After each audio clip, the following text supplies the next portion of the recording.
Okay. Una, marami pong punto si VP Sara, hagipin lang natin lahat.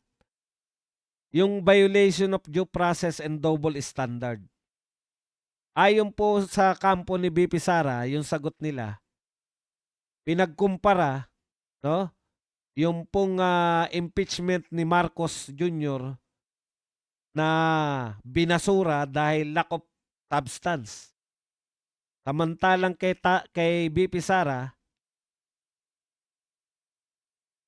sufficient daw yung substance. Samantalang pareho naman sila na ang sagot nila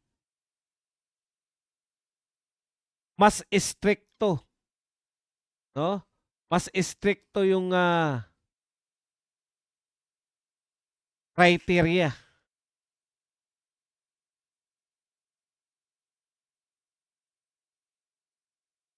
Mas stricto yung criteria nila kay BBM kaya na-dismiss. Samantalang kay BP Sara, basta may kwento with substance na. Okay. So hindi po pantay yung treatment nila sa impeachment. Ikalawa, ay una nga pala muna, no? Meron sinasabi sila rito, eto po, Vice President Sara Duterte formally submitted a consolidated answer ad cautelam. Ano po ang ibig sabihin ng answer ad cautelam? Ito po, tinanong po natin yan eh.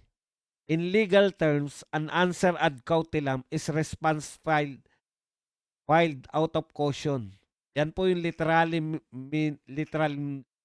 Latin meaning.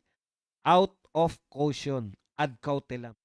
It is used when a defendant wants to answer the allegations in a case without giving up their right to challenge the court's authority or the validity of the process. Okay. Sa madaling salita, sumagot si BP Sara kasi ayaw nilang ma-technical. Pero actually, kino-question niya mismo yung paraan nila ng pagsasampa ng reklamo o pagsasampa nila ng impeachment. Yung hindi patas, ba? Marami silang kino-question. Walang due process. Okay. Hindi pareho yung standard. Kay BBM, ang daming hinanap kaya lack of substance. Kay BP Sara, kahit po wala pong malinaw na ebidensya, pinasa po nila with substance. Saka na lang po hahanap. Okay. So yung answer with ad cautelam, sumagot po sila kasi ayaw nilang ma-technical na hindi sila. Pero nire-reserve pa rin nila yung pag-question dito po sa jurisdiction ng Justice Committee. Ano-ano ba yung kino-question nila? Yan, magandang katanungan mo ba dong? Sagutin mo rin ba dong? Kung ano-ano ang kanilang kino-question. Okay. Ito po ang mga key points ng kanyang response. Procedural defense.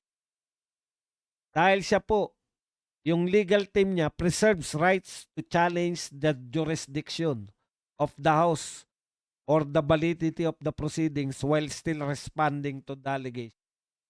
So kine-question pa rin ni BP Sara kung na hindi valid yung proceedings na ginagawa ng House of Representatives. Bakit po? Ayan, mamaya. Ipapaliwanag natin kung bakit nila kino-question na hindi valid. Pero sumasagot pa rin sila para ginagalang rin nila yung House of Representatives. Kala ko babastusin na ni BP Sara eh. Kalawa, denial of allegations. Duterte has consistently denied the charges, which include the alleged misuse of confidential fund, unexplained wealth, and betrayal of public funds.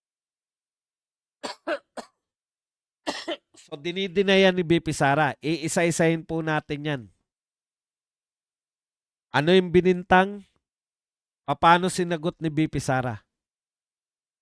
Critic of the process. She recently criticized House member for abusing their authority and described the issuance of subpoenas for a records as fishing expedition for evidence that complainants allegedly lack. Ito po yung sinasabi ni BP Sara, no? Bakit kayo sinabi ninyo na with substance yung complaint, wala naman kayong ebidensya. Katunayan, inaabuso nyo yung authority nyo, wala kayong ebidensya ngayon, pero dahil kayo yung mga congressman at kunwari kayo ay nagko-conduct ng hearing, pero fishing expedition lang. Wala kayong ebidensya na nagsasabi na si BP Sara ay nagpayaman. Meron siyang unexplained wealth. Hinahamon nga kayo ni BP Sara, di ba? Asan sa salin ko an unexplained wealth. O ngayon, labas na yung salin niya. Sabi ni BP Sara, yung salin niya ay matapat niyang ginawa. Fishing expedition lang tong ginagawa ng Justice Committee kasi katunayan, sinabpina ninyo yung kanyang bank record. Bakit nyo sinabpina? Meron ba kayong aligasyon na nagdeposito si BP Sara na nakaw na yaman na ganitong halaga? Galing saan? Wala. Fishing expedition lang talaga. Okay.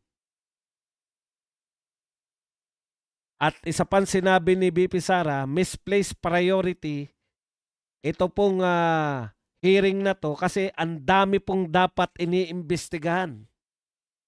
Halimbawa po, ang dami pong issue ngayon. Prioritize nyo pa yung impeachment kaysa sa pagtulong sa mga OFW natin.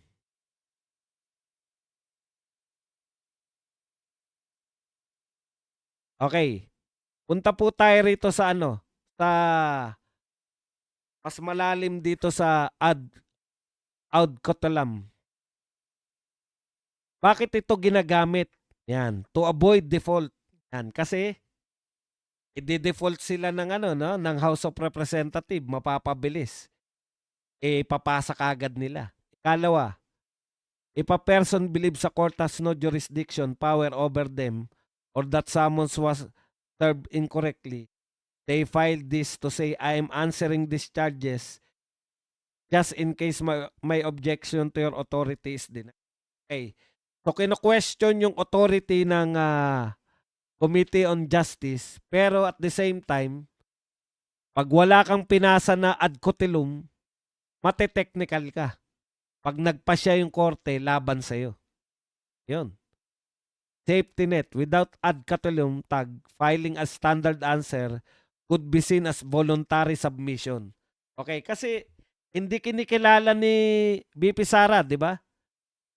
Pag sinabi niya, eto yung sagot ko, kinikilala mo na yung Justice Committee. Kasi sumagot ka eh. Hinihingan ka ng sagot eh. Pero nung sumagot ka, ang sabi mo, you are answering ad cotelum, sasagot ako para hindi ako ma-technical, pero kino-question ko pa rin yung ginagawa ng committee na ito.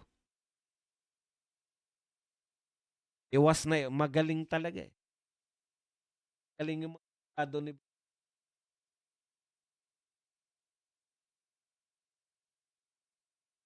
Okay.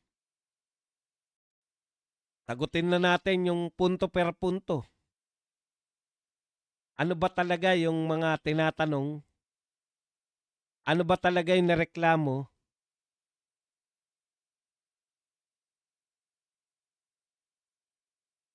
At sinagot ni BP Sara.